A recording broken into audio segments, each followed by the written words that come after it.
Hello, we're here at Branded Saloon in Brooklyn, New York, and we're here for the Waterback Project. And I'm here with one of the musicians, Ekayani. Thank you. You're welcome. And I'm here today because I came down because of the Waterback Project to kind of save the water from fracking and all this and that. But I wanted to talk with you a little bit and just find out your take on things and your project. And why don't you tell us a little bit about it? Okay, well today we're at the Branded Saloon in Prospect Heights, Brooklyn, to do what we're calling the Waterback Project Players in conjunction with a screening of the Oscar-nominated and Sundance Award-winning movie Gasland, which exposes the dangers of hydrofracking for natural gas. Now, you say that you met the person that did the video. Did you actually work on the documentary with him, or what? I met Josh Fox in 2008 when he was about a third of the way through making this movie. There was an event that Paul Nagel, who at the time was the cultural policy director for Alan Gerson, and so we all met at the theater, the New City, and it was all about how arts could impact policy. So I cannot take any credit for making the movie with Josh, other than we have sent some donations, but. Now, we're both New Yorkers, yes, and I think we both had the impression that not a whole lot of people in New York are completely aware of this. Why don't you just let our viewers kind of give them a 30-second lowdown on exactly what's going on, what's the problem, and why it's so important to us here in New York?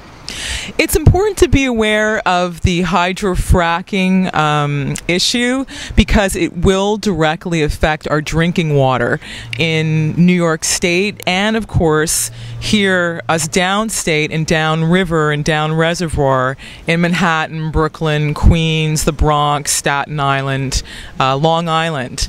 The process of hydrofracking, in brief, contaminates our groundwater. Most of our rivers and streams are actually fed through underground aquifers. So if we inject chemical toxic poisons in that are known to disrupt our reproductive system, cause cancer, and really make water undrinkable, then it will be very difficult to sustain life. The garden that I enjoy watering so much every morning, I wouldn't be able to water it anymore. Taking a shower, brushing my teeth, so many things that I just take for granted, and that I've enjoyed all my life. Now, in the documentary we saw out on the West, in the Midwest especially, they've already done a lot of this fracking, and it's already caused a lot of damage, and we don't want that to happen here, obviously, because instead of 200 people per county, we've got 8 million people.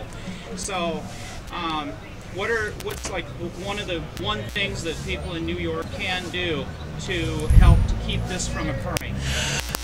Well, awareness is really important, and to that end, We Love Water Tour, which is the Waterback Project Players, artist Ashram, Unitribe Productions, and thanks to Green Bus and the Green Bus Tour, greenbustour.com, we're actually be going on a tour in and around New York City and upstate and different places in New York to bring music and education and bring a sense of joy and celebration about the sanctity of our waters, the sacredness of our waters, and get to create a unity. So if you want to help, one of the things you can do, of course, other than speaking to Governor Cuomo and writing him and the governors of our different states, like Tom Corbett in Pennsylvania, Chris Christie in New Jersey, and the governor of Delaware, you can go to greenbustour.com and you can find a list of all the participating artists,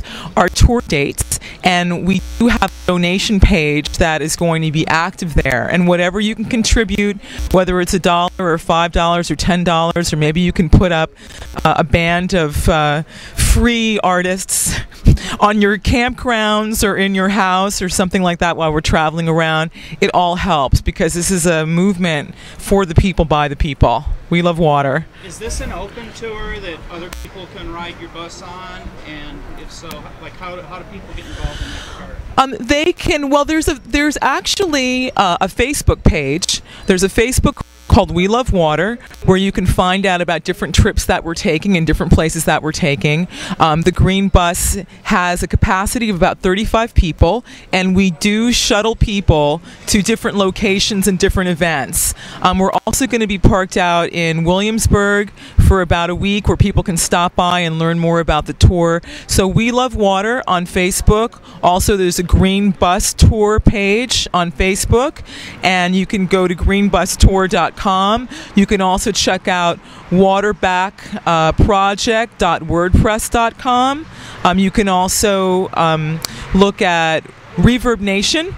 There is a page called Raymond Norwood Live at Reverb Nation, where we have half a dozen or so videos of the versions of the song. Do a version of the song, learn the words, sing it, you know, do a punk version, do a jazz version, do a folk version, do an opera version, sing the song, make it a joyful experience, bring the community together, and in this way, let's have a national hit record to save our water. Okay, well, we got some really nice musicians in here tonight. Oh, yeah. We'll go back in and listen to those, and thank you so much, Ms. Chamberlain, and we will chat with you later. Thank you, Colleen.